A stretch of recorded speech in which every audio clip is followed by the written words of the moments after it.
Donc j'ai la parole, je pense bien.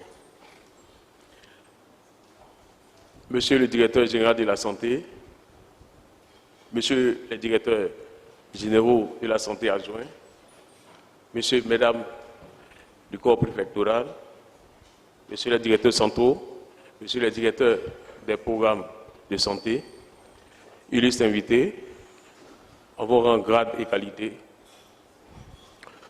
tout protocole respecté, honorables invités.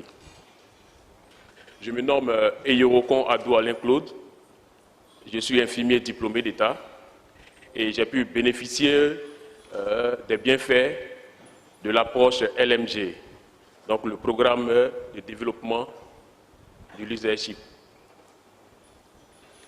Il faut dire que je vais faire un petit rappel, je vais repartir en arrière, c'est-à-dire 16 ans en arrière, en 2004, où j'ai été affecté dans le district sanitaire de Zenoula.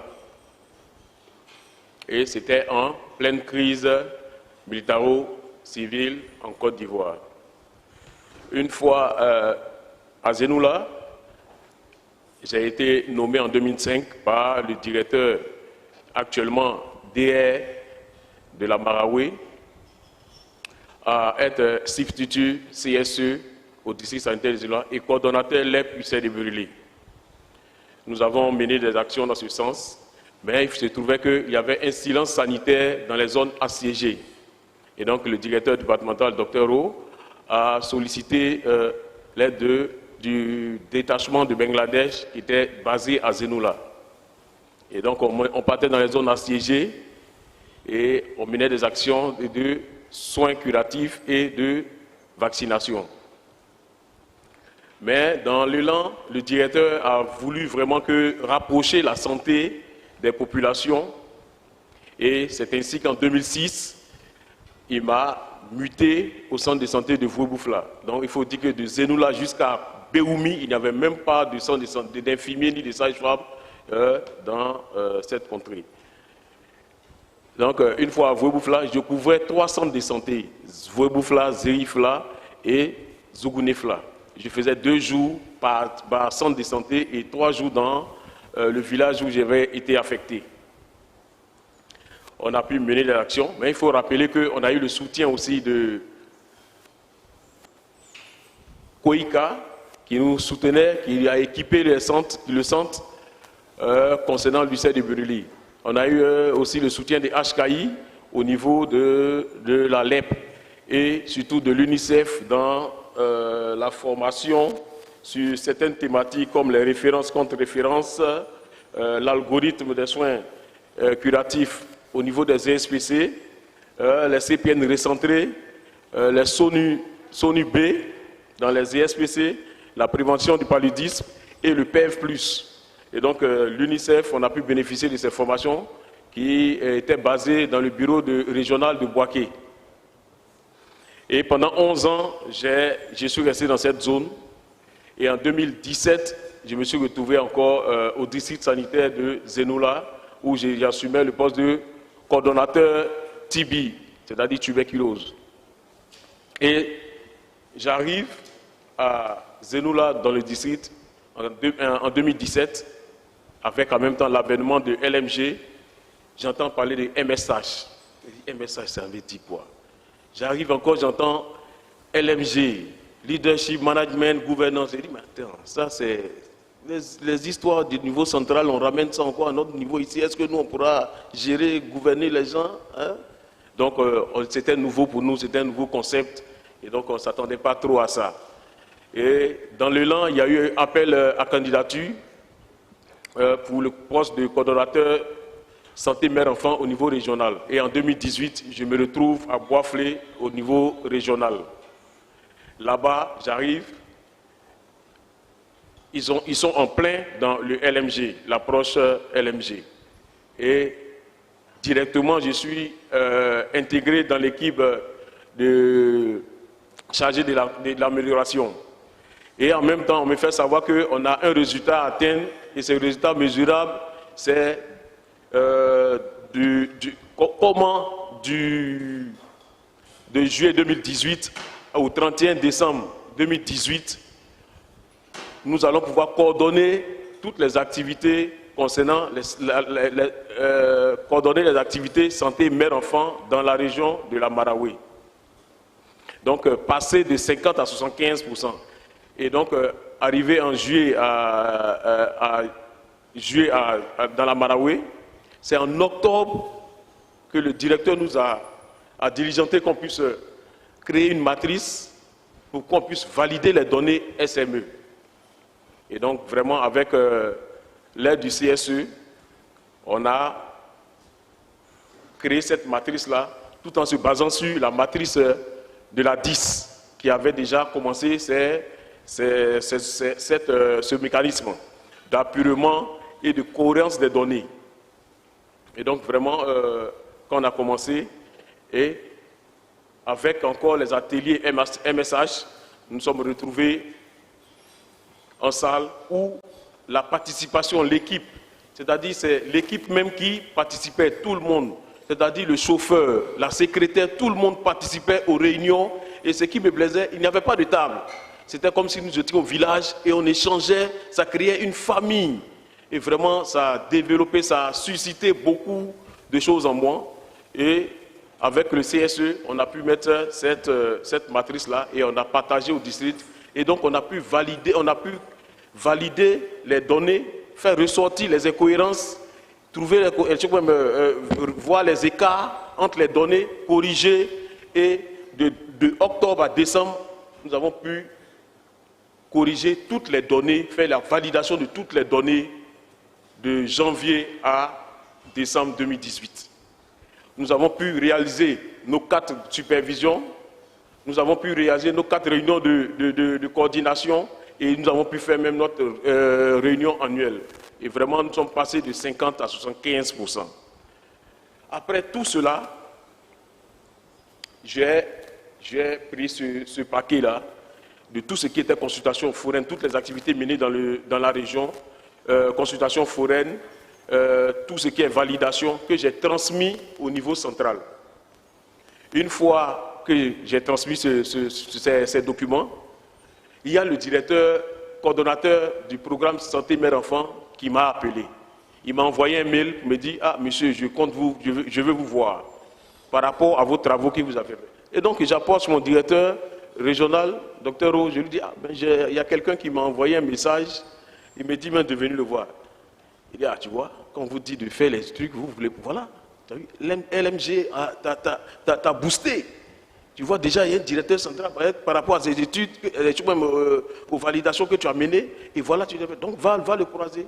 Et il me donne la permission. Je me rends à Abidjan. Je viens croiser le docteur Newtano, directeur, coordonnateur du programme Santé Mère-Enfant. Et qui me dit, ah, jeune homme, bien arrivé.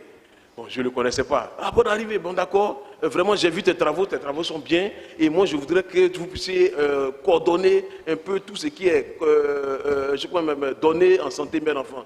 Ah, j'ai dit, ah, merci bien, monsieur le directeur. Et en même temps, il m'a demandé, mais ça fait combien d'années que vous êtes à Zenou là? Il dit, ça me fait 15 ans. Il dit, mais vous avez duré là-bas, hein?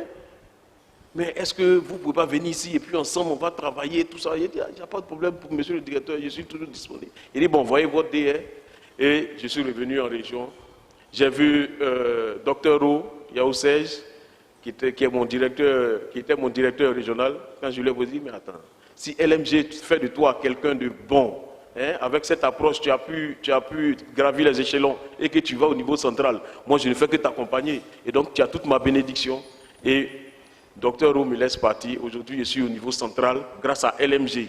Si je n'avais pas fait ces validations, que je n'ai pas transmis, je ne serais pas là aujourd'hui. Et aujourd'hui, je suis au service suivi et évaluation chargé de la surveillance des décès maternels et riposte en Côte d'Ivoire. Je vous remercie. Merci beaucoup, M. Adou, pour ce partage d'expérience. Sans plus tarder, nous allons inviter Madame la directrice régionale de la santé de Gbeke, Dr Bamba, qui doit nous présenter le récit de l'expérience avec LDP+. Docteur Bamba Fatmata. Elle présente ou bien elle parle? D'accord, donc je descends.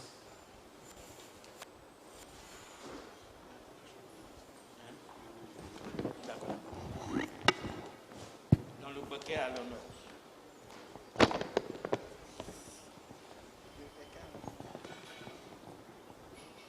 Avant qu'on ne mette le chrono.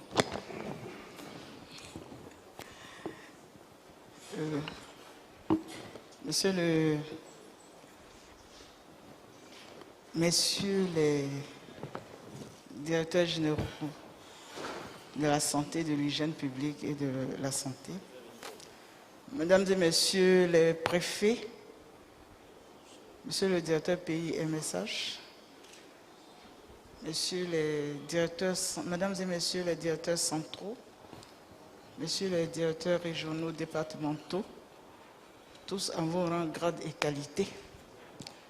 Je suis Dr Bamba Fatmata, je suis le directeur régional de la santé et de l'hygiène publique de Béké. Ce matin, l'honneur me choisit de présenter les résultats après la mise en œuvre de 2 ans du projet LMG dans le Béké, le résultat de la région de Béké et à travers la région de Béké, les 9 régions qui étaient impliquées dans la 2e phase du projet. Je vais faire comme le DG. Dans la 2e phase du projet. C'est ici.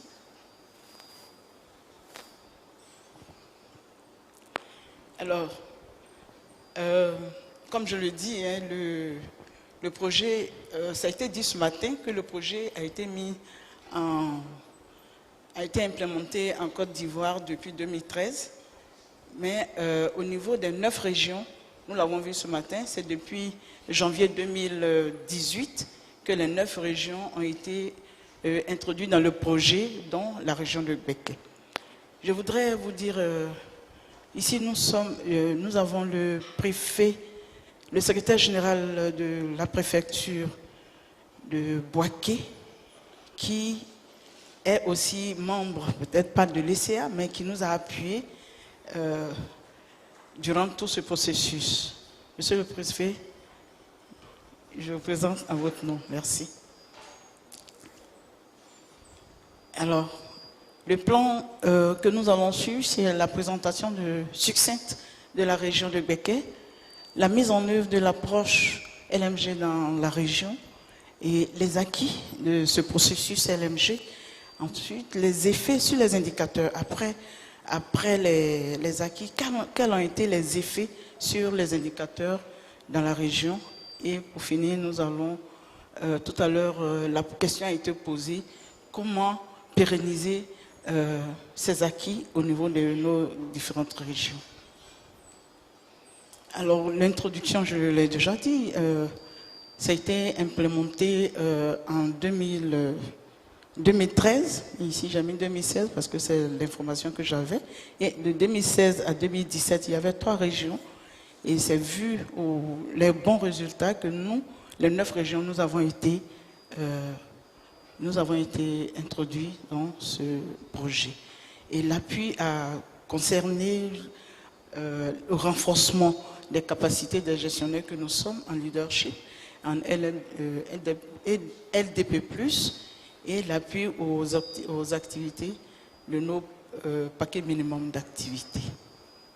Alors, pour la présentation de notre région, il faut dire que la région de Béké est une vaste région. La particularité de cette région, c'est que nous sommes dans une grande région, c'est le Boaké, qui est le chef-lieu de région, est une ville carrefour, une très grande ville, après, disons la 2e ville après Abidjan, qui a ses particularités. Au niveau de la ville de Boaké, nous avons 3 districts, mais malheureusement, nous n'avons pas d'hôpital de référence au niveau de la ville de Boaké. Alors, quand il y a un blessé ou il y a une dame qui ne se sent pas bien, qui est en train d'accoucher, elle va directement au niveau du CHU. et au niveau du CHU, quand on regarde la sphère d'influence, le CHU, quand on regardez à votre droite, cette sphère d'influence, le CHU se trouve dans la zone rouge ou jaune, parce que la zone verte, c'est la zone que nous contrôlons. Donc le CHU, c'est juste la collaboration. Donc pour avoir ces chiffres, il faut que nous développons notre leadership de collaboration avec le CHU. Donc je disais que c'est au moment où le projet se mettait en place au niveau de la région, nous étions à 5 districts. 5 districts. Donc aujourd'hui, nous sommes à 6 districts, parce que le district de Mboaké Nord-Ouest que nous voyons au nord, là, a été scindé en Mboaké Nord-Ouest et Boutro. Alors, quels ont été l'appui technique que nous avons, dont nous avons profité, bénéficié au niveau du projet? L'appui, comme je l'ai dit tantôt, l'appui, c'est le renforcement des capacités de nos équipes ECA, l'ISE, équipe d'amélioration de la qualité, aux pratiques et l'encadrement. Ceci nous a permis d'améliorer nos réunions statutaires, la qualité de nos réunions statutaires, c'est-à-dire les réunions de l'équipe régionale, de l'équipe cadre. Et vous voyez que pour les 2 ans de mise en œuvre, nous avons atteint nos objectifs, sauf au niveau de la coordination, où en 2018, nous étions à 50%. Toujours au niveau de l'appui, il faut dire que nous faisions des validations de données. Les validations de données sont très importantes pour la qualité des données. Et cela se faisait en atelier jusqu'en 2018. Et aujourd'hui, nous avons changé de stratégie depuis 2019. Les validations, nous les faisons sur site. C'est pour ça que nous n'avons pas mis de numéro là, parce que ça se fait sur site. On ne fait plus en atelier comme avant. Et nous avions prévu 3. Par rapport aux supervisions, nous avons pu réaliser nos supervisions. L'élaboration du plan d'action, nous avons été coachés, encadrés pour améliorer l'élaboration de nos plans d'action et la supervision formative. Sur le plan financier, je voudrais encore dire merci au projet, parce que le projet nous a appuyé énormément dans nos activités régaliennes, c'est-à-dire les activités que je viens de citer, la supervision, les réunions. Pendant ces 2 ans, nous avons été appuyés à hauteur de 106 millions, mais sans le coût du processus LDP+. Nous allons voir en quoi consiste ce processus LDP+, qui vous a été dit ce matin en long et large. Et ce processus, ce sont les ateliers. Les ateliers de formation, ça nous a permis de former 30 facilitateurs au niveau de la région. Au niveau de la région, j'ai pris le soin de mettre qu'aujourd'hui, parmi ces 30 facilitateurs, au niveau de la région, nous sommes à 50% qui sont présents au niveau de la direction régionale. Et cela... permettez-moi de dire merci.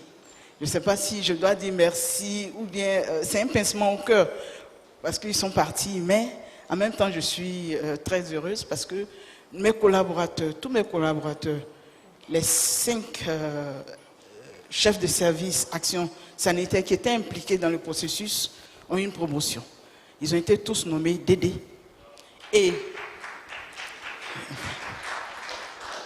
Ils ont été tous nommés DD et j'ai encore un DR dans la salle qui était avec moi, qui était très impliqué dans le processus, qui a été promu DR de... C'est Rodrou, hein? DR Rodrou. Donc vous comprenez que tout ce que j'ai formé qui ont été formés au cours du processus ont été promus. Félicitations à vous. Alors, nous avions eu un atelier d'alignement. Cet atelier d'alignement, les préfets, vous savez, ensemble, nous avons fait l'atelier d'alignement. Et cet atelier d'alignement nous a permis à tous d'avoir de déterminer le domaine prioritaire. C'est ensemble, on n'a pas imposé. Donc c'est ensemble, à cet atelier, vous allez voir tout à l'heure, à l'atelier où nous avions les préfets, les guides religieux, les communautaires, la communauté, les leaders, qui étaient tous là. On leur a expliqué pourquoi il faut que nous regardons ensemble ce domaine de mère-enfant. Et l'alignement nous a permis de faire, et cela a signé l'engagement de chacune des parties prenantes, et cela a contribué au succès. Alors, on a eu des séries d'ateliers. Pendant les 2 phases, 2018-2019, pour chaque phase, nous avons eu 3 séries d'ateliers. Et pendant cette série d'ateliers 1, 2, 3, nous avons formé, en plus des 30 facilitateurs qui ont formé à leur tour 75 personnes. Et au total, nous étions à 105, et ça ne vaut plus 105. Et voilà. Nous avons eu aussi des ateliers de coaching. Des ateliers de coaching pour... Tout à l'heure, on vous a décrit le modèle de défi. C'est un outil très intéressant. C'est l'exercice, chacun de nous a fait cet exercice. À l'époque, le maire qui était avec moi a essayé de faire l'exercice et il nous a rapporté ce qu'il a pu changer. Mais malheureusement, on n'a pas mis ça en... Donc, ça nous a permis d'améliorer ce modèle de défi. Et au niveau de la gouvernance, nous avons formé 5 COGES. Tout à l'heure, je vous disais, c'est effectivement 2 COGES des hôpitaux généraux, mais compte tenu du fait que nous n'avons pas d'hôpitaux généraux dans les 3 districts, nous avons choisi d'un commun accord 3 centres de santé, formation sanitaire urbaine, qui ont des activités, qui font beaucoup d'activités, qui mènent beaucoup d'activités, et c'est ce qui a complété à 5. Sinon, nous n'avions que 2 hôpitaux généraux, Sakassou et Béoumi. Alors, nous avons le dernier atelier, l'atelier numéro 4, que nous avons fait au cours de 2 phases, a permis de voir le 30 avril en 2019 et le 4 mars en 2020, heureusement, parce que si on n'avait pas fait, on ne l'aurait plus fait à cause du coronavirus. Et cela nous a permis de voir effectivement la présence. Et cet atelier, nous l'avons fait en présence de toutes nos parties prenantes. Et nous avions formé ensemble 16 équipes d'amélioration de qualité. Mais sur ces 16 équipes, 14 seulement, enfin 14, 2 seulement n'ont pas pu atteindre leurs résultats mesurables. Alors, quels sont les acquis? Qu'est-ce que nous avons appris? Qu'est-ce que nous avons eu aujourd'hui après le processus? Après le processus, il faut dire, nous avons, depuis ce matin, nous parlions des trois domaines, le leadership, le management et la gouvernance. Au niveau de leadership, avant le processus, avant la formation en projet, les pratiques de leadership qui sont examinées, le contexte et se focaliser étaient insuffisamment menées. La DGS l'a dit ce matin, c'était insuffisamment mené au niveau de nos directions. Nous le faisons de façon informelle et après la formation, qu'est-ce qui nous revient? Après la formation, nous sommes arrivés à prioriser nos activités en passant par une analyse fine de la situation afin d'élaborer un plan d'action. Nous sommes focalisés ensemble avec toutes les parties prenantes sur les priorités du ministère et les priorités de la région. Et nous avons fait un alignement en mobilisant nos collaborateurs autour de la vision commune pour que nous puissions avoir un bon taux de réalisation de nos plans d'action. Sur le plan de management, le suivi et évaluation n'étaient pas adoptés systématiquement, régulièrement dans nos trucs. Et l'équipe nous a encadrés à améliorer l'élaboration, la planification, l'élaboration de notre plan d'action. Et aujourd'hui, et ça c'est une fierté pour nous, c'est vrai que nous faisions nous pensions que nous faisions un suivi de nos activités, alors qu'il y a un processus bien déterminé. Nous avons été formés au plan de suivi et évaluation. Aujourd'hui, nous possédons un document de plan de suivi et d'évaluation et nous évaluons nos activités de façon trimestrielle. Alors, au plan de la gouvernance, que dis-je? Au plan de la gouvernance, c'est vrai que nous travaillions à l'époque avec ce que nous voyons. C'est-à-dire, quand le maire est là, on travaille avec le maire, mais c'était difficile, on ne le faisait pas systématiquement. Et avec la formation, nous sommes arrivés à impliquer toute la commune, tous les acteurs, c'est-à-dire la collectivité, les ONG, le privé. Nous avons même, au cours de ce processus, nous avons mis en place une plateforme publique-privée et avec les ONG.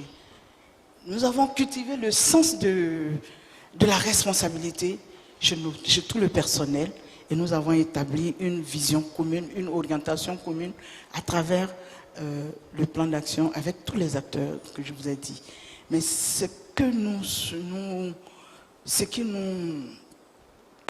que dirais-je, le dernier point, là, gérer les ressources, c'était difficile. Gérer les ressources. Et nous sommes arrivés, nous arrivons à expliquer à nos responsables des centres comment faire la gestion efficace, efficience des ressources en vue d'une redevabilité. Alors, quant au climat de travail, le climat de travail, il était peu favorable, mais comme toujours, nous avons, avec l'encadrement, nous sommes arrivés à instaurer dans nos différents services un bon climat de travail marqué par la promotion du travail en équipe. On en a déjà discuté longuement. Le partage d'informations, des informations qui est très important. Aujourd'hui, il faut faire le feedback. Quand nous avons fait le feedback, la DGS en a parlé longuement. Alors, il faut valoriser nos collaborateurs. Et ça, c'est important. Et la direction, il faut dire que nous avons instauré aussi comment diriger une réunion. Et cette réunion, la direction de cette réunion, elle est tournante. Nous sommes arrivés même à faire diriger la réunion par un garçon de salle. Et c'était émouvant. Voilà, c'était vraiment émouvant.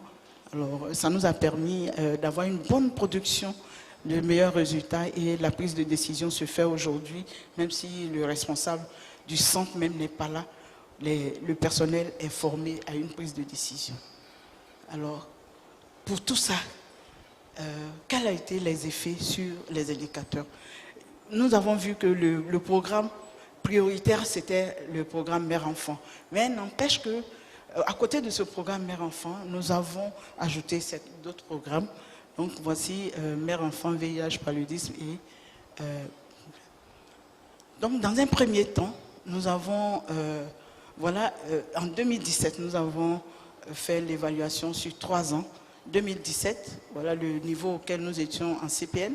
Et nous avons avancé. Peut-être que nous, au bout de 2018, on aurait pu, avec le processus qui était déjà en cours, on aurait pu aller un peu plus en avant. Mais comme je vous l'ai dit tout à l'heure, nous avons nos heureux...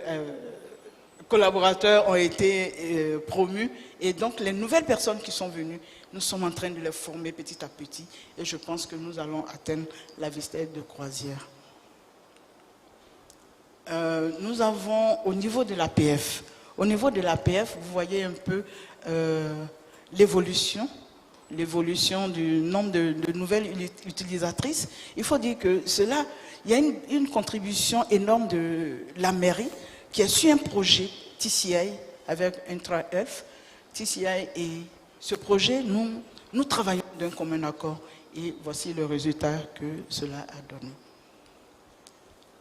Par rapport aux indicateurs VIH, nous avons mis exprès les chiffres pour voir un peu quel est l'effort qui a été fait avec la file active en 2017, nous voyons, et jusqu'en 2018, nous étions à 13 000. Pour le nombre de patients VIH positifs sous ARV, nous sommes passés de 6 000 à 10 000. Et pour le nombre de patients VIH positifs sous ARV dont la charge du viral est minimum, nous sommes passés de 4 000 à 8 000. Alors ici, c'est juste, on voulait faire un petit clin d'œil sur les 3,90. Vous voyez que ici, je n'ai pas mis 2017 parce qu'il était difficile pour moi de calculer 2017 parce qu'on n'avait pas le spectrum, donc on n'avait pas la cible. Donc nous sommes partis juste sur 2018. Vous avez vu, de 2018 à 2019, nous sommes passés de, pour le premier 90 de 49 à... en 2017, pardon, en 2018 à... Non, premier 90, de 49 à 56. Et pour le deuxième 90, nous étions à 100%. Et pour le troisième 90, nous sommes à 77%.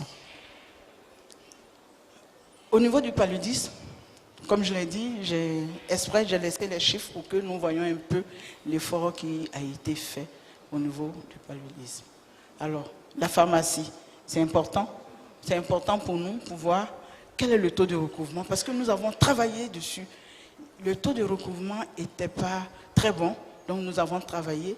Et aujourd'hui, avec l'avènement de la NPSP qui est vraiment à Boaké, nous comptons aller encore au-delà de nos expériences.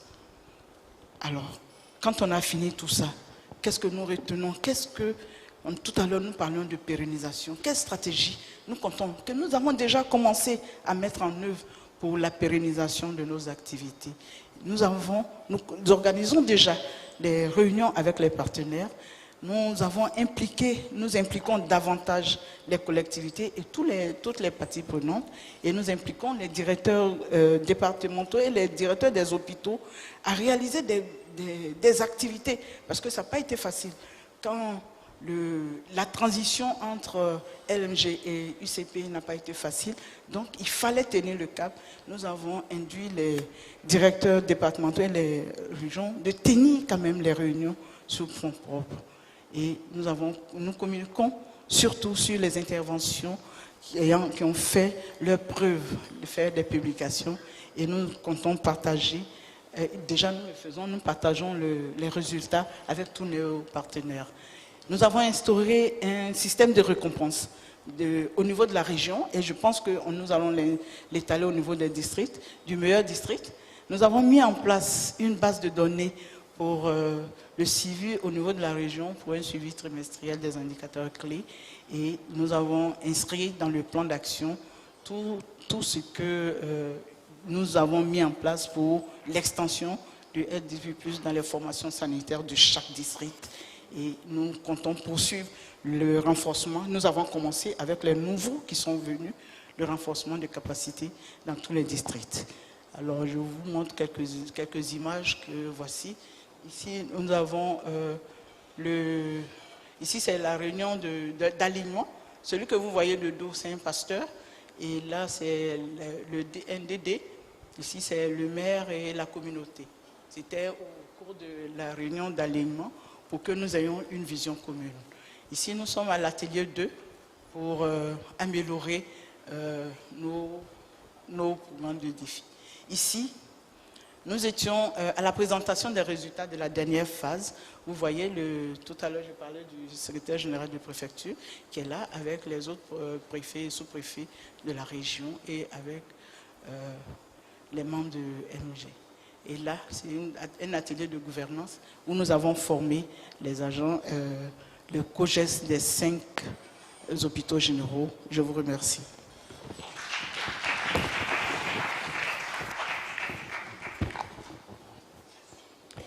On félicite encore une fois la région du Béquet, en la personne de la directrice régionale. Voilà. Je signale aussi que le pouvoir est devenu féminin. Mes patrons ne sont pas là. Voilà. Donc le pouvoir est féminin. Et je rappelle aussi que les présentations doivent durer 10 minutes. Mais comme c'était une dame qui a présenté, là, ça ne compte pas. Voilà, merci. Donc là, maintenant, nous allons partager le récit de l'expérience du chef de tous les directeurs départementaux. J'ai nommé Dr Jay, le directeur départemental du district sanitaire de Bois-Flé. Dès que je vous donne le micro, le chrono est en marche.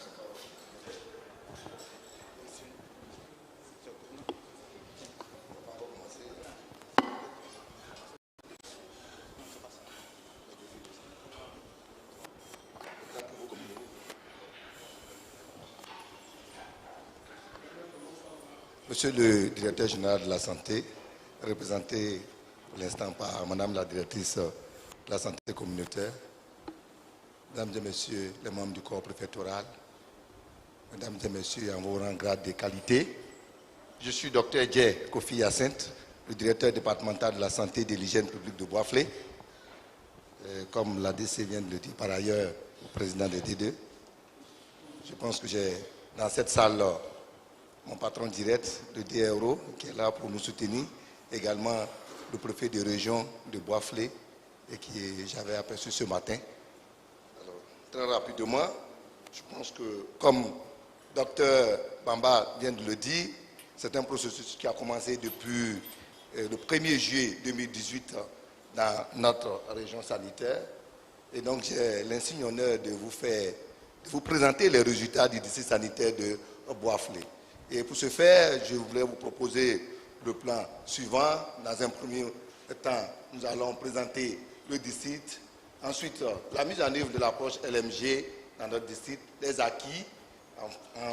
Et on passera aux effets sur les indicateurs et nous terminerons par les stratégies d'amélioration, pardon, les stratégies de pérennisation. Il faut noter que le district sanitaire de Bois-Flé est limité au nord par le district sanitaire de Genoula, au sud par celui de Saint-Fra, à l'est les districts sanitaires de Thiébissou et Yamsoukro, et à l'ouest le district sanitaire de Daloa. Ce district a été érigé en district, ne pas dire le département de Bois-Flé a été érigé en district depuis 2001 par arrêté ministériel numéro 93, et sa superficie est de 3980 000 km² et la population est de 477 348 habitants avec une densité de 120 habitants au km².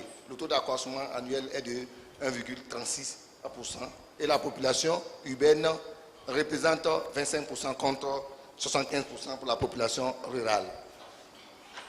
Le département de Bois-Flé couvre bien sûr le département avec un préfet de région, 7 départements, un conseil régional, 2 communes, la commune de Bois-Flé et celle de Bonon, qui tout récemment vient d'être érigée en département, avec 100 villages et plus de 100 000 campements. Il faut noter que environ 71% de la population vit à moins de 5 km, contre 29% à plus de 5 km. Et au niveau des cibles, il faut noter que la population des femmes en âge de reproduction est estimée à environ 87 874. Également, celle des grossesses attendues autour de 19 000 et les naissances attendues autour de 16 000. Alors, avant de démarrer le projet, je pense que, comme les autres l'ont dit, les ECA du matin, nous aussi, nous avons rêvé. Nous également, nous avons rêvé. Et c'est vrai que je ne suis pas en train de présenter le résultat de l'ECA en tant que tel, mais il fallait que je rappelle cette vision-là. Notre vision, c'était que toutes les femmes enceintes du district sanitaire de Bois-Flé sont en bonne santé et bénéficient des soins de qualité lors de l'accouchement. Et nous avons, dans le cadre de la mise en œuvre de ce projet, bénéficié de plusieurs sortes d'appuis. D'abord l'appui technique et ensuite l'appui financier. En termes d'appui technique, le projet a permis le renforcement des capacités des équipes chargées de l'amélioration en programme de développement de leadership, de gestion et de gouvernance.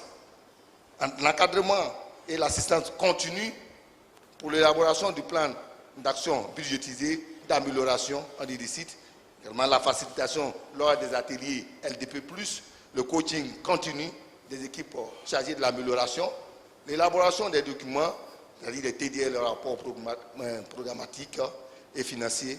Nous avons également bénéficié aussi de l'appui à la planification, la supervision, à la coordination, au suivi et évaluation des activités du site, avec bien entendu l'appui à la participation aux réunions de validation des données.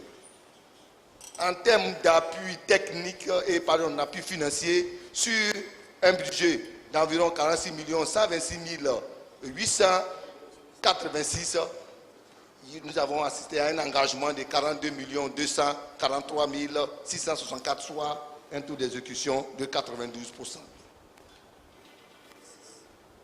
Alors, ici, nous voulons vous relater un peu le processus, tout le processus. Et il y avait un certain nombre d'activités qui avaient été prévues. Et sur les 10 activités prévues, toutes ces activités ont été réalisées. Je rappelle en passant qu'effectivement, au moment où nous rêvions, notre domaine prioritaire que nous avions choisi, c'était également le domaine de la santé de la mère et de l'enfant. Alors, quels sont les acquis obtenus dans notre département avant et après la mise en œuvre de cette approche? Au niveau du domaine de leadership, il faut noter que avant le démarrage de ce projet, c'est qu'il n'y avait pas de prise d'initiative et de décision en dehors du directeur départemental. C'est-à-dire qu'en l'absence du directeur départemental, il n'y avait pas de prise d'initiative. Également, la non-mobilisation des agents face aux difficultés. Et aujourd'hui, après l'implémentation de cette approche LMG, nous assistons à une organisation des activités au niveau des sites, même en l'absence du directeur départemental, également à la définition claire des priorités du site et un engagement du personnel malgré les difficultés. Dans le domaine du management, c'est que effectivement tout ce qui est technique de gestion n'était pas maîtrisé par les autres agents. Et après la mise en œuvre de cette approche, aujourd'hui, c'est que toutes les activités sont planifiées, sont organisées, mises en œuvre et suivies de façon très adéquate au niveau du site. Au niveau du domaine de la gouvernance, c'est que les activités avant le LMG, ces activités étaient dispersées sans lien. On assistait à un héroïsme individuel des agents. Et après l'implémentation du LMG, toutes les activités, toutes les actions sont déterminées et interconnectées. Et toutes les activités régaliennes sont tenues en l'absence même du directeur départemental. Et élément important, c'est que nous assistons à une instauration de la culture d'intégrité, également la culture d'ouverture, de responsabilité et de redevabilité. Deux autres domaines, la mise en œuvre des activités régaliennes, c'est que avant, cette activité se menait, mais on ne prenait pas en compte les degrés de priorité.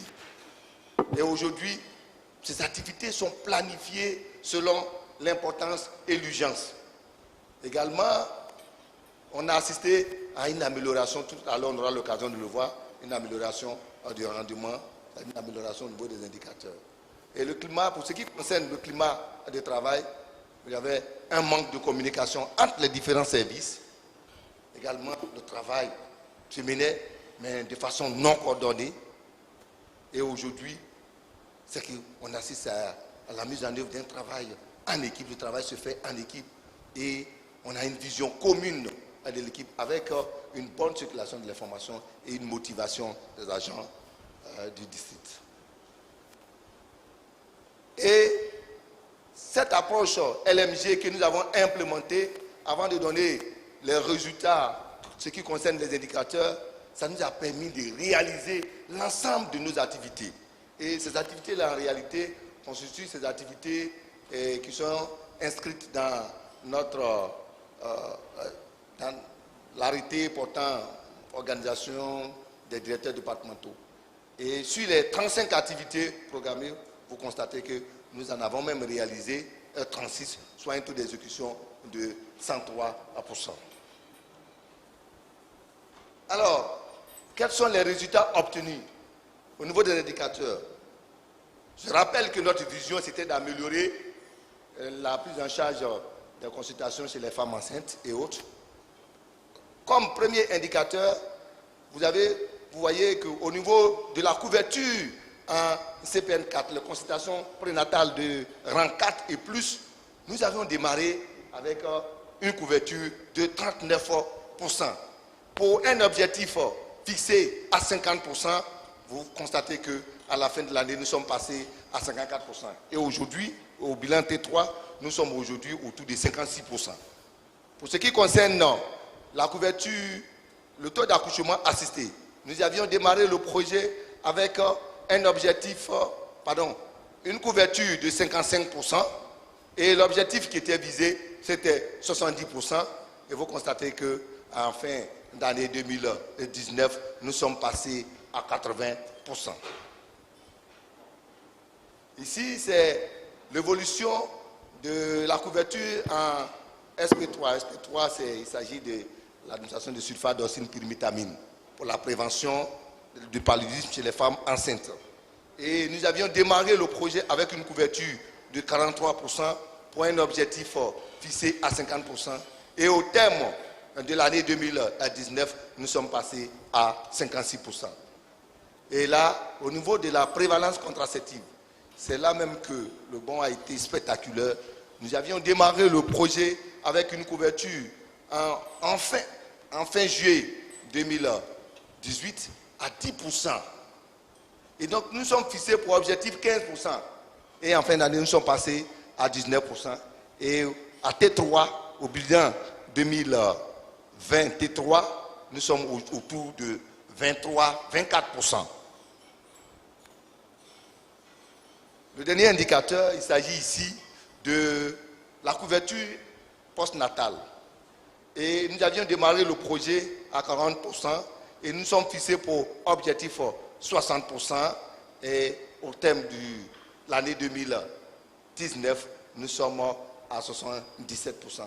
Et au bilan, je crois que nous tournons autour de 80% déjà. Alors, quelles sont les stratégies d'amélioration que nous voulons initier? Ici, pour que le projet soit pérenne, nous comptons organiser des cérémonies de reconnaissance du mérite en vue de promouvoir et encourager l'esprit d'initiative et de leadership. Nous comptons également maintenir toujours un bon climat de travail entre tous les acteurs des sites sanitaires.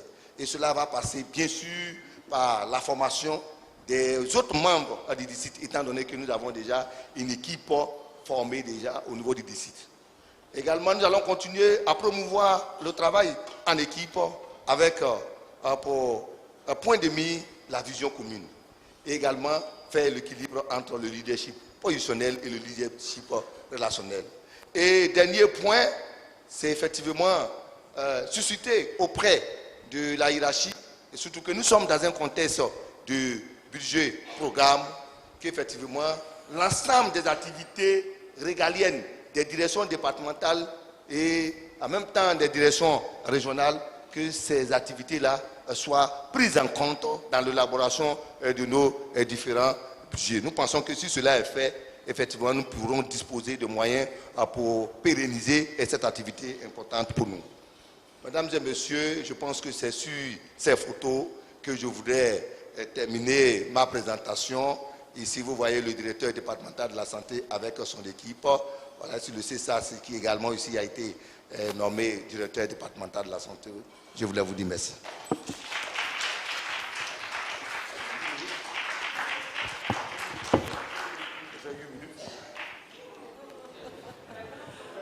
Vous êtes à 13 minutes, monsieur le directeur. Merci. On ovationne encore le DD de Boisflé. Merci à vous. C'est au tour du CHR de Séguéla.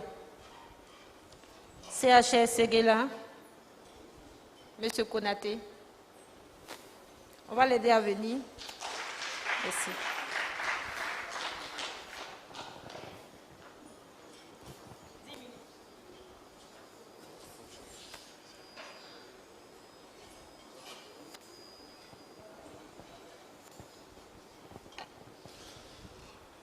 Madame la représentante du directeur général de la santé, Mesdames et Messieurs les membres du corps préfectoral, Monsieur le directeur pays MSH, chers participants, je suis Konaté Pelaya Moussa, directeur du CHR de Séguila. Et mon préfet de région, préfet de la région du Ourodougou, préfet du département de Séguila, M. Djarasoua Karim est là pour me soutenir. Mon directeur régional, Dr Brou Boto Raymond, est là aussi pour me soutenir. Je vous dis merci.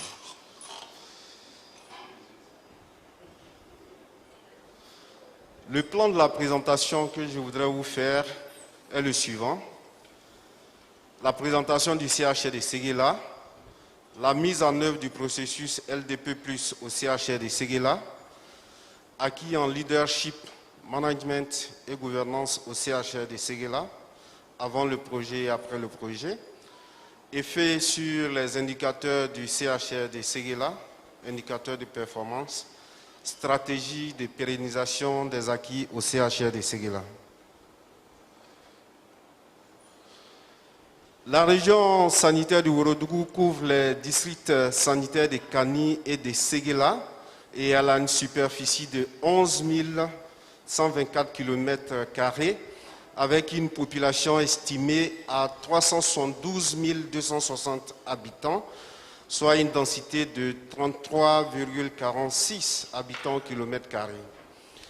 Le CHR de Séguila est situé au nord-ouest de la Côte d'Ivoire, à 525 km d'Abidjan, capitale économique, et à 280 km de Yamoussoukro, capitale politique, et à 233 km de Bouaké, où se trouve sa structure de référence la plus proche.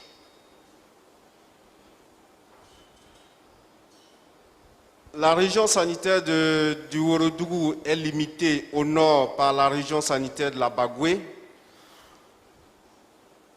au sud par la région sanitaire du Haut-Sassandra, à l'est par la région sanitaire du Béré, à l'ouest par la région sanitaire du Tongui et au nord-ouest par les régions sanitaires du Denguélé et du Bafing. En matière de ressources humaines, le CHR a un total de 140 agents, dont 8 personnels administratifs, 17 personnels médicaux. Le personnel paramédical sont au nombre de 89. Le personnel de soutien, 26. Comme je le disais tantôt, un total de 140 personnes. Au niveau des infrastructures, nous avons un bâtiment administratif à usage de bureaux. Nous avons des bâtiments administratifs à usage technique au nombre de 17. Nous avons des bâtiments à usage de logement. Nous avons 10 bâtiments à usage de logement, soit un total de 28 bâtiments. Nous avons une capacité d'accueil de 82 lits. Nous avons un plateau technique composé du cabinet dentaire, du bloc opératoire, de la radiologie, du laboratoire et du service d'ophtalmologie. Il faut dire que le CHR de Séguila a été réhabilité en 2009. Depuis ce jour jusqu'à maintenant, il n'a pas encore bénéficié de réhabilitation. Donc cela s'impose.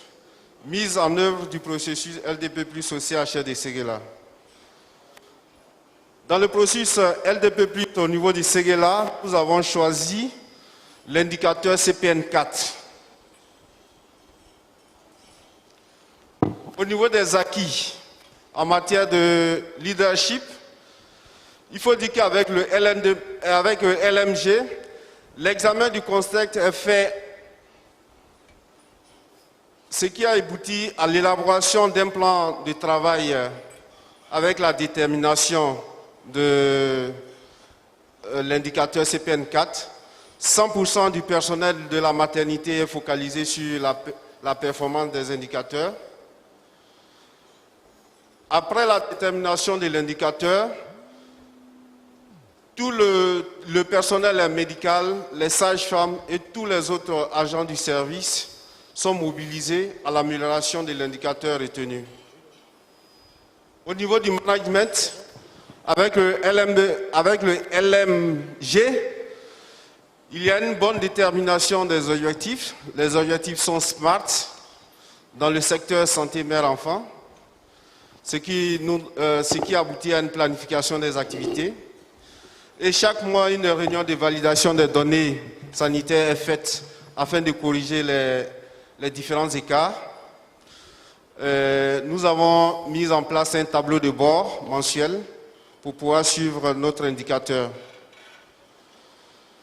Il y a un suivi et évaluation de tous les indicateurs.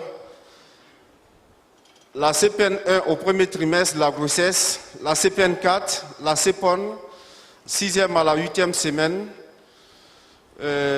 toujours dans un tableau de bord. Au niveau de la gouvernance, il faut dire qu'avec le LDP+, nous sommes à notre deuxième réunion de COGES, présidée par M. le préfet de région, préfet du département de Séguéla. Nous avons pu faire 3 réunions de sensibilisation et d'orientation des prestataires par rapport à l'indicateur CPN4. Toujours au niveau de la gouvernance, chaque mois, les rapports sont transmis au district sanitaire. Chaque mois, l'état des redevances perçues est transmis à la direction régionale. Chaque mois, une réunion de validation des données est faite avec le personnel. Donc, nous avons une validation continue des données et nous avons même renforcé le bureau du gestionnaire des données en recrutant une deuxième gestionnaire des données.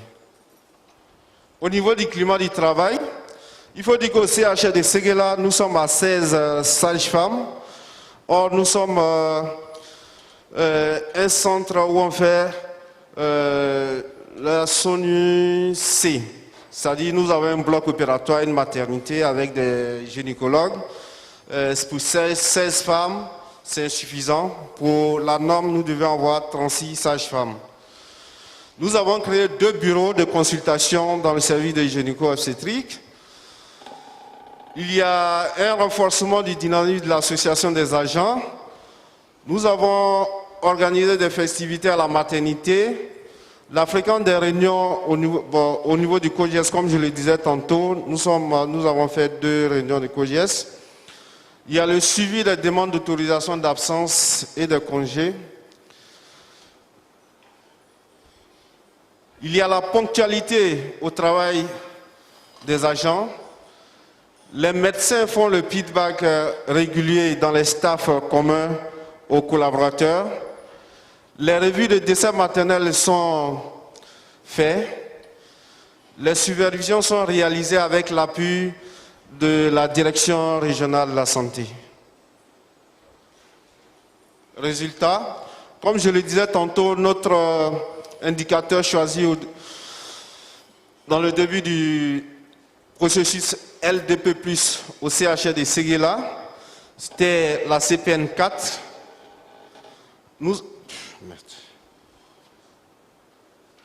Nous avons commencé avec... s'il vous plaît.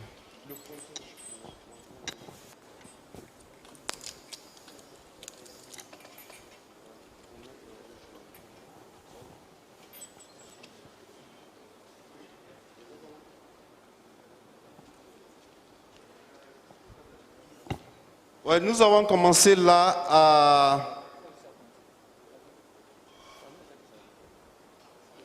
Bon, nous avons commencé en septembre 2019. Nous avons 1009 CPN4. L'objectif était en fin février 2020 d'atteindre 1400 CPN4. Vous voyez que En février 2020, grâce au processus LDP+, nous avons largement dépassé notre objectif. Nous sommes à 1502.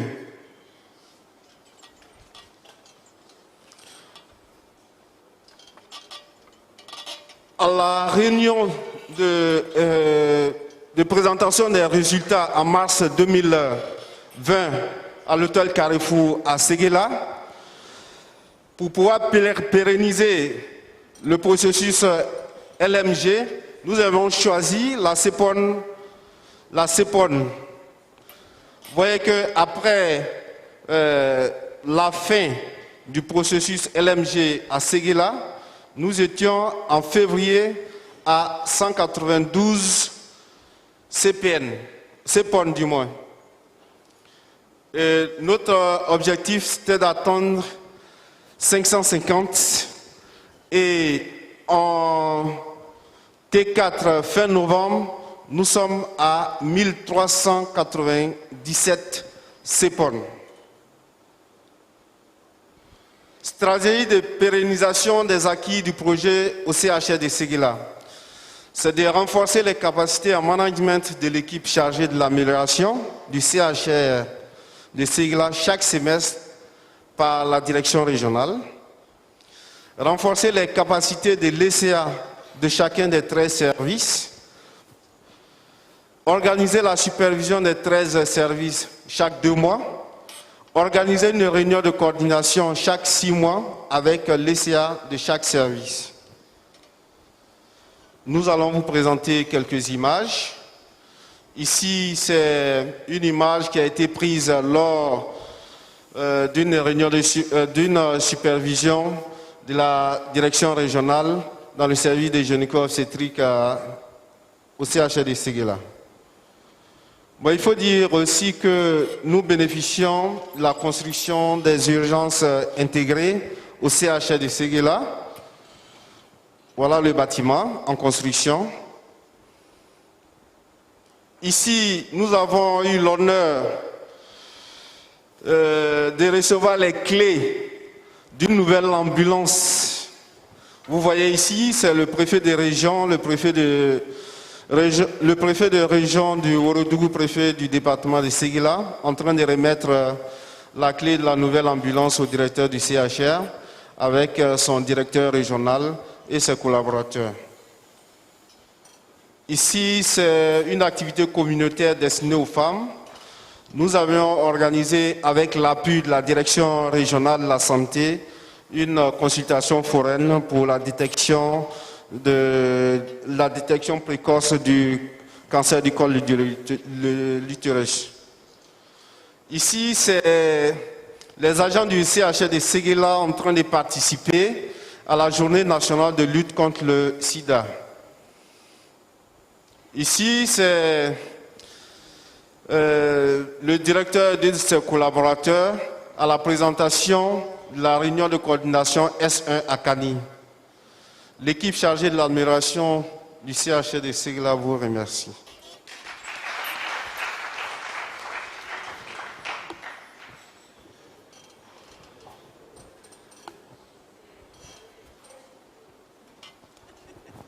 C'est également 13 minutes. On va ovationner le directeur du CHR de Séguéla. Okay. Merci beaucoup pour tous ces résultats. Eh bien, on va quitter le CHR de Séguéla. On ira maintenant à l'hôpital général de Fekké. Le directeur de l'hôpital général, Monsieur Nda. Voilà, vous avez aussi 10 minutes.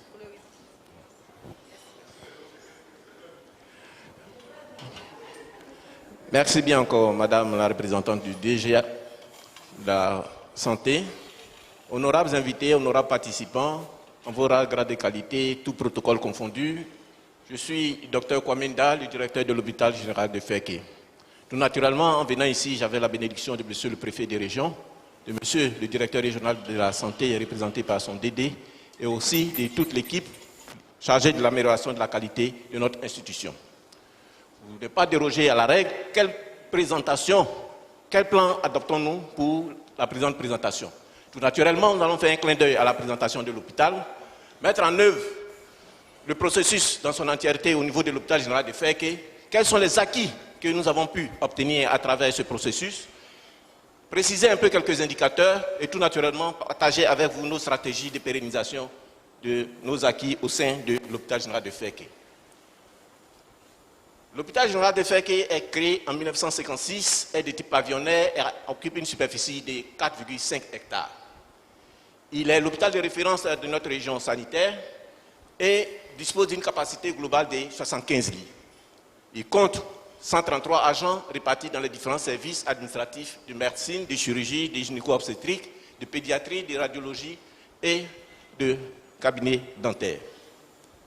Il faut dire que la surveillance du couple mère-enfant constitue une des priorités pour l'ensemble des acteurs du système de santé. Malgré l'existence des prestataires de qualité et des structures adéquates, nous constatons que les résultats restent encore en deçà des atteintes de nos dirigeants parce que les accouchements non assistés semblent encore élevés et les consultations prénatales ne se font pas selon le calendrier requis. Le constat est que lorsque la communauté, les patients et l'ensemble du personnel est impliqué dans la nécessité de faire des CPN dans les délais requis et de bonne qualité, la réponse à cette problématique des décès maternels trouve naturellement un écho favorable. Pour ce faire, nous qui sommes l'équipe chargée de l'amélioration de la qualité de l'équipe générale de Feke, constituée naturellement de 8 membres et avec une particularité particulière où tous ces membres-là sont issus des différents services, nous avons pu faire une analyse profonde de la situation et trouver que parmi les nombreux défis importants qui s'opposent à nous, celui de la santé mère-enfant constituait quand même une de nos priorités. Comme défi donc, nous nous sommes demandé comment allons-nous faire passer le taux de CPN4 de 30% le 11 octobre 2019 à 40% à l'hôpital général de Feke, malgré les CPN tardives, les barrières culturelles que nous connaissons, le mauvais accueil de nos prestataires et surtout les faux frais abusivement imposés à nos usagers. Les acquis que nous avons pu valoriser à travers ce processus sont nombreux. Effectivement, nous faisons l'économie d'écrire un peu le tableau avant le projet, mais il faut savoir qu'après le projet, des progrès réels ont été observés. Notamment, nous avons 12 chefs de service qui ont été formés aux différentes pratiques de leadership et qui sont désormais focalisés sur leurs objectifs et les défis respectifs. Nous avons également pu réorganiser nos services, réorganiser les réunions mensuelles qui se tiennent désormais de façon systématique et aussi restaurer le travail en équipe au sein de toute la chaîne de soins. Au niveau du management, nous avons constaté qu'effectivement il y avait assez de plaintes récurrentes au niveau des prestataires sur les conditions de travail et sur le climat de travail lui-même. Les plaintes récurrentes sur les commodités d'accueil au niveau même des prestataires et des faux frais qui plombaient un peu nos actions. Également, les taux de fréquentation et d'utilisation de nos services qui étaient en deçà de nos espérances. Après le projet, nous pouvons raisonnablement dire que nous avons une amélioration considérable des conditions de travail et des commodités d'accueil de nos usagers. Les taux de fréquentation et d'utilisation sont en hausse permanente et les enquêtes de satisfaction que nous avons pu organiser avec l'appui de la communauté nous donnent apparemment près de 90% d'opinions favorables. Également, nous avons pu définir désormais un circuit clair et concis des patients dans l'organisation de nos soins et puis mettre en place aussi un plan d'action annuel budgétisé, tout naturellement avec un tableau de suivi, un tableau de bord de suivi de nos indicateurs de performance. Concernant la gouvernance, qui était l'un de nos défis majeurs, il s'agissait pour nous de rehausser un peu le faible niveau de nos recouvrements, de résoudre cette problématique des ruptures intempestives de nos intrants stratégiques et aussi d'apporter une réponse adéquate à l'insuffisance de l'hygiène dans nos hôpitaux, dans nos locaux et de l'environnement. Vous conviendrez un peu plus tard qu'après le projet, effectivement, à travers les différents outils que nous avons pu expérimenter, que l'objectif de recouvrement de nos recettes a largement dépassé nos espérances. Également, nous avons pu renforcer le sens de responsabilité et de l'irrédabilité des chefs d'unité de soins, apporter une réponse efficace à une gestion calamiteuse de nos ressources disponibles et surtout instaurer une conférence budgétaire avec les différents chefs de service à l'effet de prendre en compte leurs différents besoins et leurs différents défis. Aujourd'hui, avec sans force modestie toujours, tous les locaux et l'environnement sont devenus vraiment assez propres à notre connaissance. Toujours dans ce dysfonctionnement que nous avons pu observer, nous avons pu, avec la constante sollicitude de M. le Préfet, faire de telle sorte que tous les organes de gestion sont désormais fonctionnels et impliqués dans la prise de décisions. Nous le rappelons à propos que la disponibilité du plan d'action annuel budgétisé est disponible, mais surtout aussi notre plan d'établissement qui couvrait la période 2019-2023. Aussi, au sein de l'hôpital désormais, nous disposons des documents, des manuels qui retracent les normes et les procédures pour des soins de qualité et surtout des soins humanisés. Concernant le climat de travail, il était vraiment délétère. Il y avait une démotivation générale des prestataires et une insubordination récurrente des agents de santé. Après les différentes pratiques du LMG, nous pouvons dire qu'aujourd'hui, nous avons une régularité dans les réunions de service. Des prix d'excellence ont été initiés pour tout naturellement féliciter les meilleures pratiques, mais aussi faire une large diffusion de ces pratiques à encourager. Nous soutenons également qu'il y a une adhésion réelle à notre vision commune et la discipline des groupes est désormais de mise. Chose qu'il ne fallait pas aussi occulter, c'est que désormais le travail d'équipe est véritablement valorisé.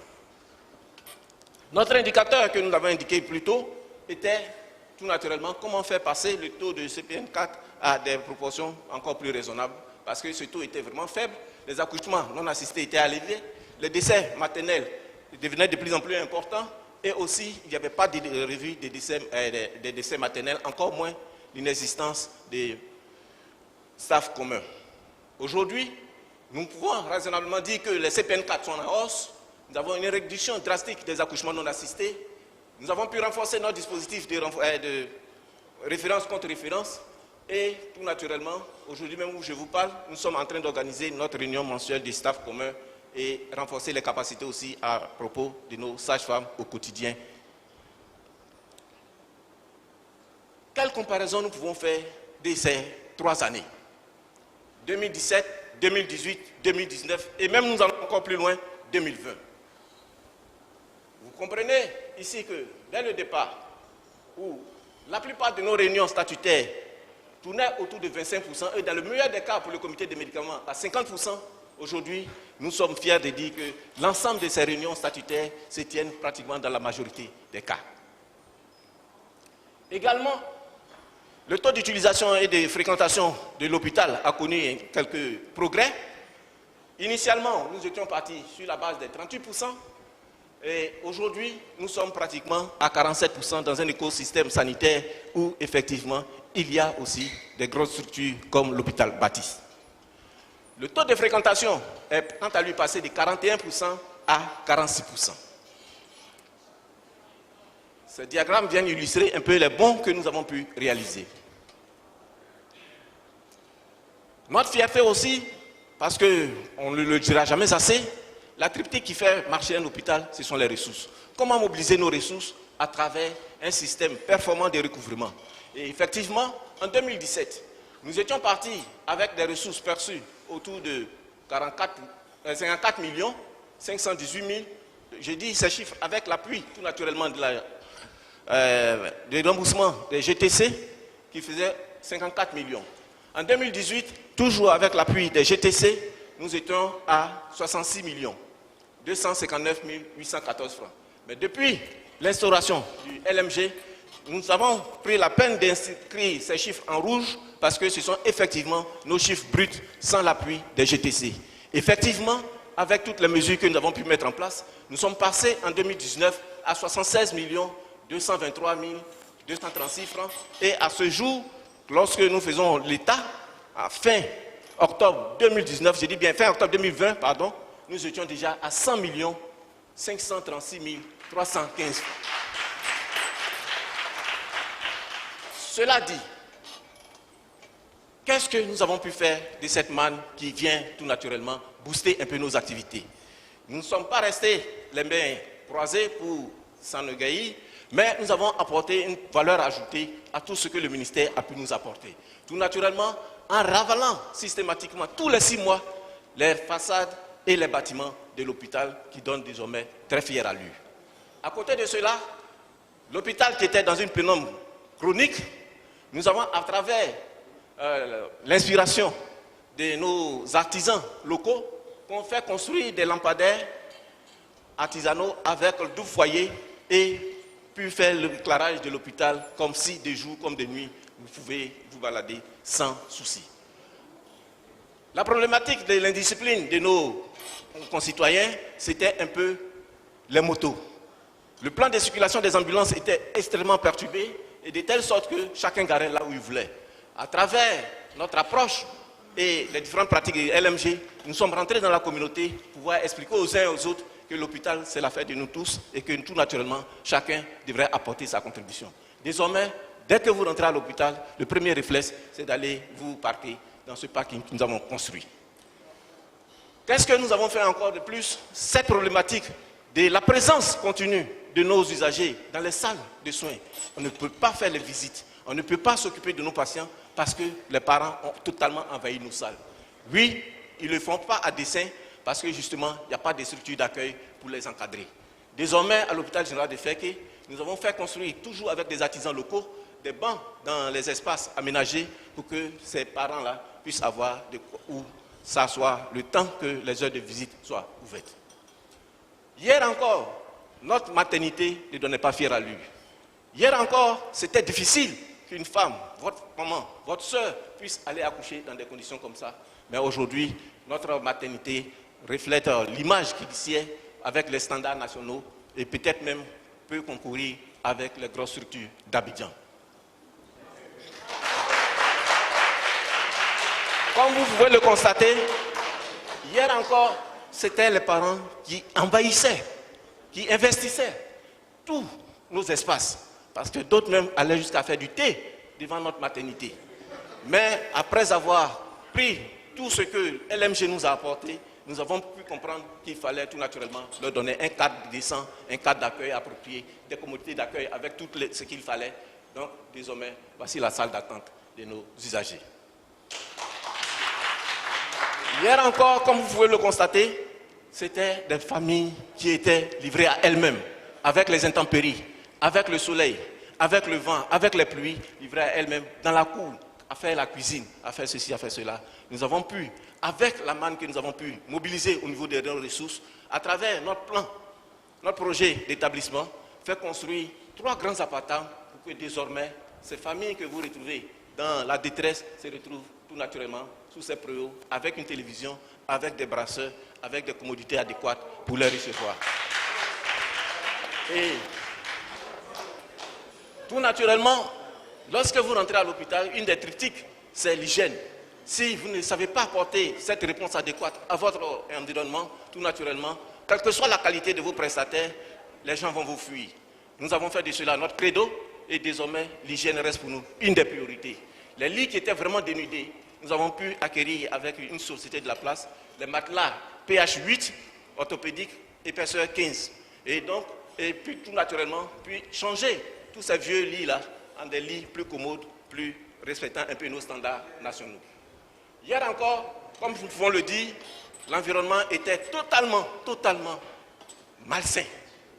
Lorsque vous rentrez à l'hôpital, vous n'avez pas l'impression que vous êtes dans une structure de référence. Mais avec l'appui des paysagistes que nous avons fait venir d'Abidjan, ils ont pu nous construire un environnement encore plus beau et nous avons désormais un espace plus convivial, des salles, les couloirs qui sont vraiment propres parce que désormais il y a un rythme de nettoyage, il y a un suivi de nos services d'entretien, il y a aussi un service d'hygiène qui est totalement dévoué à la cause publique. Notre fierté, tout à l'heure, je salue un peu la sollicitude constante de monsieur le ministre qui apporte des soutiens ici et là. Mais lorsque nous prenons un peu, en juillet, j'ai pris service en juillet 2018, pardon, nous n'avions qu'une seule ambulance qui était fonctionnelle. Nous avons pris sur nous le temps de revoir un peu notre parc auto et tout naturellement, les 4 autres ambulances étaient sur cale parce qu'il y avait des problèmes de moteur, il y avait ceci, cela. Aujourd'hui, fièrement, nous pouvons dire que nous avons 5 ambulances mobiles disponibles que nous avons pu mettre à la disposition de la communauté et tout naturellement faire profiter à toutes ces structures qui n'ont pas ce dispositif-là de leur permettre les évacuations sanitaires dans les meilleures conditions. Nos recettes, ce n'est pas sorcier, ce n'est pas de la magie. Nous tirons l'essentiel de ce potentiel-là à travers LMG. Oui, nous avons pu capitaliser tout ce que nous avons pu apprendre avec le LMG en demandant à une équipe dynamique, dévouée et ayant la même vision que nous tous, de travailler en équipe. Et cela, ça s'exprime à travers cette convivialité qu'il y a entre le chef et tous ses collaborateurs. Nous pouvons aussi dire raisonnablement que la population, que les prestataires ont adhéré à notre message à travers ces réunions d'alignement que nous avons dès l'instant pu leur imposer, en guillemets, avec notre vision partagée, nous avons pu tout naturellement avoir leur adhésion totale. Mais nous avons compris encore que la santé, ce n'est pas seulement l'affaire du professionnel de la santé. La santé, c'est avant tout aussi les communautés. Et donc, nous avons pu, tout naturellement, inviter tous les responsables d'associations, passer de quartier en quartier, de famille, je dirais en guillemets, en famille, pour expliquer le bien fondé d'utiliser les services des soins et que nous nous engageons, tout naturellement, à leur apporter le meilleur confort et les meilleurs soins possibles. Et donc, la clé, c'était aussi la communauté, les parties prenantes que nous avons pu mobiliser, que nous avons pu associer pour nous accompagner dans ce projet assez important à nos yeux. Les soins humanisés étaient aussi une des clés. Comment apporter la réponse à toute cette angoisse de ces familles-là? Oui, lorsque vous vous retrouvez devant des personnes qui sont en détresse, il faut savoir leur apporter le réconfort, même malgré votre technicité, il faut savoir leur apporter ce réconfort à travers des soins humanisés et aussi des soins de qualité. Nous avons dû faire violence sur nous pour coacher tous les prestataires à l'effet d'avoir ces qualités humaines. Nous aussi, nous avons pu initier un certain nombre d'actions pour motiver, pour inciter, pour avoir l'adhésion des uns et des autres. Et cela, vous voyez avec nous la cérémonie de remise et des distinctions des meilleurs agents que nous organisons pour célébrer les meilleures pratiques. Nous avons la constante sollicitude de monsieur le préfet des régions. Nous avons aussi la présence continue de monsieur le directeur régional de la santé qui nous accompagne dans nos projets de célébration des meilleures pratiques. Oui, aujourd'hui, notre credo, c'est l'hygiène et avant tout l'hygiène. Nous avons dû célébrer ces petits agents qui, au four et au moulin, tous les jours au quotidien, nous apportent ce bien-être et ce confort au niveau de notre hygiène. Et donc, nous avons initié ce prix-là avec la présence de monsieur le préfet qui est venu même personnellement féliciter les meilleurs agents et aussi féliciter le service le plus propre parce que tout naturellement, tout le monde était appelé à compétir. Somme toute, qu'est-ce que nous avons à apporter pour que demain ces acquis ne soient pas vains? Nous avons la chance d'avoir un pool de formateurs aguerris en interne. Nous avons pu mettre en place notre plan de formation des nouveaux agents sur l'approche LMG. Nous évaluons périodiquement nos insuffisances et les progrès observés à l'effet de les partager tout naturellement avec nos communautés et nos responsables sanitaires.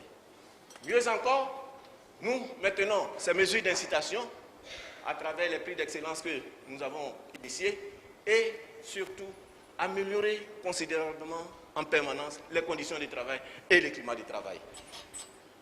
Cela nous a permis, dans l'esprit de cette pérennisation-là, de réfléchir avec les différents services et de leur demander quels étaient désormais les prochains défis, les prochaines priorités.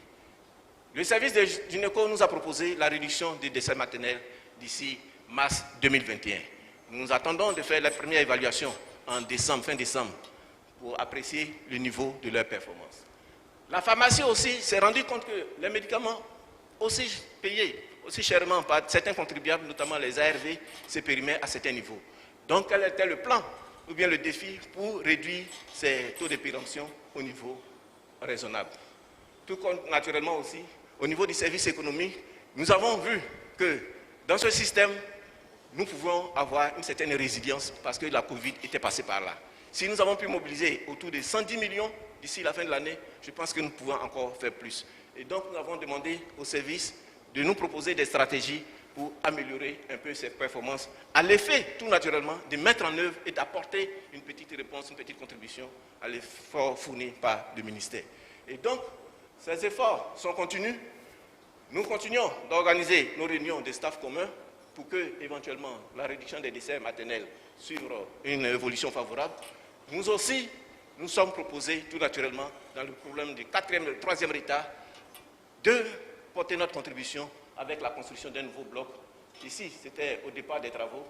Et là, sous ressources propres, je dis sous ressources propres, nous avons pu construire un nouveau bloc. Cela dit, nous retenons, en définitive, que les défis rendent la vie intéressante, c'est vrai, mais les surmonter aussi leur donnent tout son sens.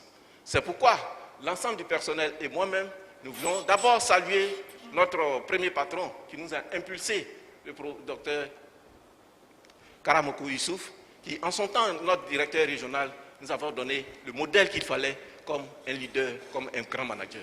Aujourd'hui, je voudrais vraiment pouvoir lui rendre hommage et lui dire que son bébé a grandi, son bébé est vraiment dans le vrai. Et nous espérons qu'à travers cette présentation, nous ferons vous dire raisonnablement merci.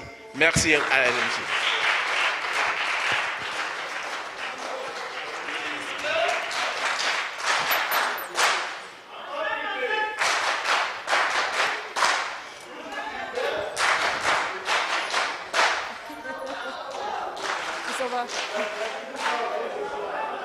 Félicitations, monsieur le directeur et toute son équipe.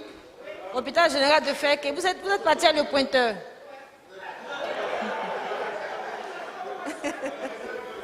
Félicitations. Bon, c'est passionnant, hein, mais on va continuer. On a un dernier partage, histoire à succès. Oui, ça c'est 5 minutes. Avec Madame Kwaku, de la direction régionale sanitaire du Béquet. Est-ce qu'elle est là?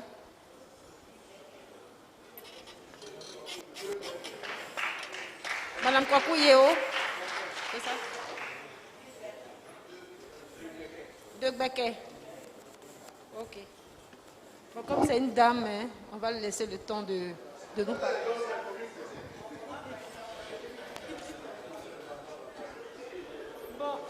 S'il vous plaît, Madame Kwaku, le directeur général adjoint est là. On dit quand on t'envoie, il faut savoir t'envoyer. Il m'avait donné le pouvoir, mais je vais remettre. Ok. Merci, monsieur le DG.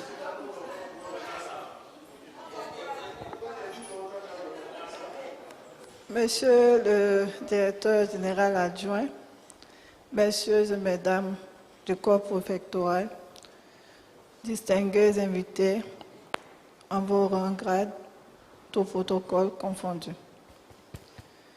Je suis Madame Kwaku Neyeo Alimata, infirmière responsable des soins infirmiers de l'hygiène hospitalière à la direction régionale de Béquet. Je fais partie aussi de l'équipe d'amélioration. Je suis aussi la fondatrice d'une association de femmes appelée Sigidigia, Belleville à Boaké. Cette association du nom de Sigidigia veut dire que nous soyons l'épaule l'une de l'autre. Elle a été créée en 2017 et enregistrée au ministère de l'Intérieur.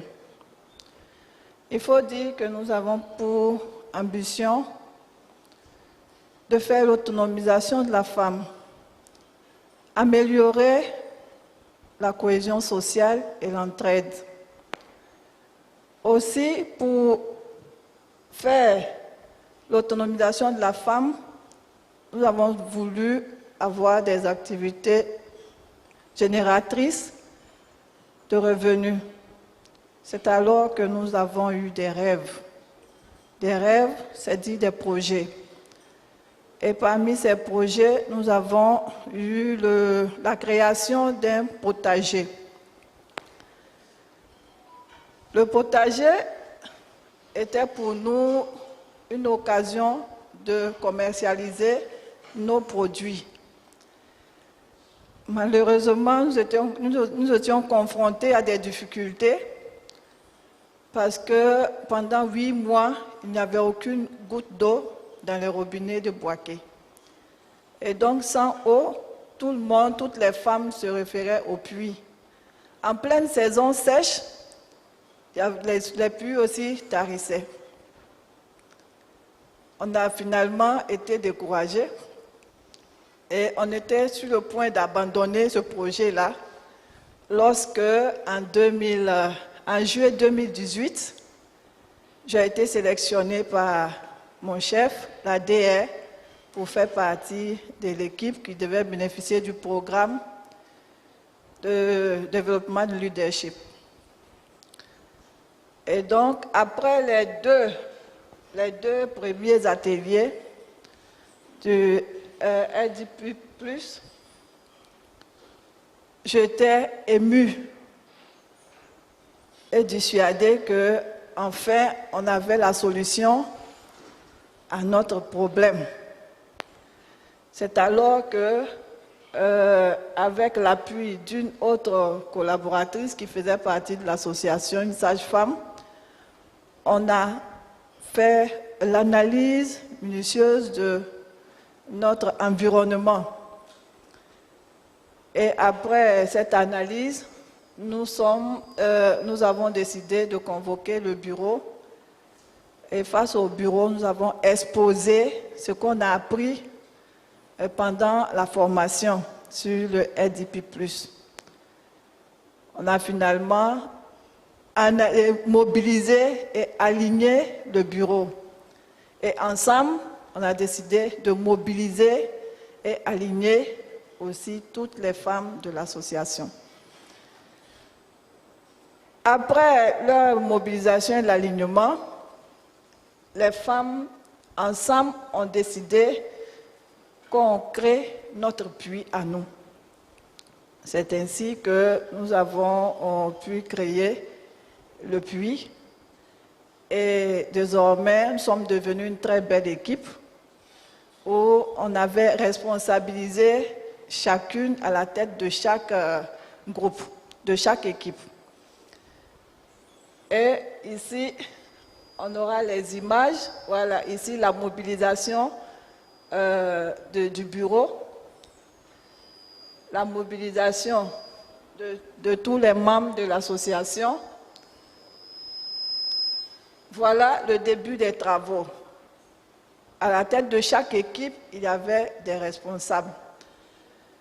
Et toutes les femmes se sentaient importantes et impliquées pour apporter leur contribution dans la réussite de la création du projet. Il y a l'équipe de ramassage, l'équipe qui devait creuser, une équipe arrosait le sol qui était sec et une équipe creusait,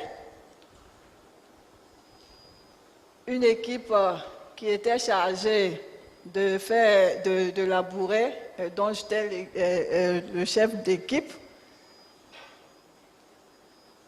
Ici, vous voyez le potager enfin fini avec les travaux. L'équipe qui devait se charger d'apporter l'eau.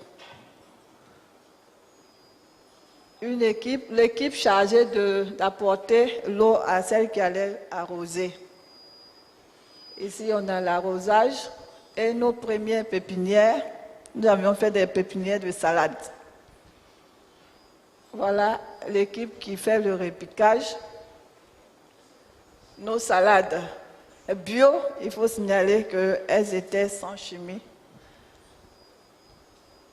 Ici, nous avions les choux. Les salades sont déjà disponibles. Et la première récolte a pu se faire effectivement le 23 décembre 2018. Voilà les femmes toutes heureuses dans leur potager. À cette occasion, il faut dire que nous avions été félicités par la mairie qui a célébré les femmes pour leur autonomisation après la vente des salades bio. Et ici, elles ont été invitées à donner à parler de leur expérience aux autres femmes qui avaient fait des associations mais qui ne faisaient pas de production.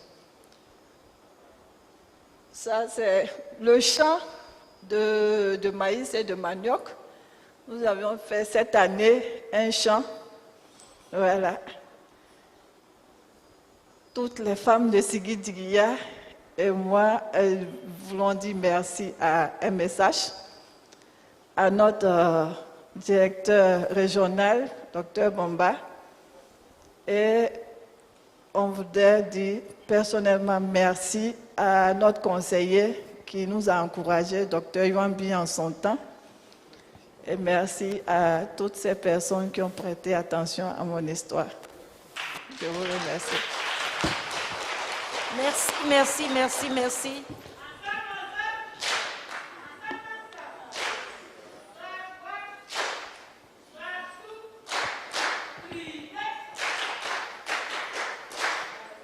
Bravo à toutes les femmes, bravo à Madame Kwaku Yeo. Félicitations encore une fois. Je pense que c'est l'heure des échanges. Les partages ont pris fin. Je vais passer le micro au patron. Ok. Et je voulais dire merci à Madame la directrice de la santé communautaire, que je voulais qu'on ovationne très fort.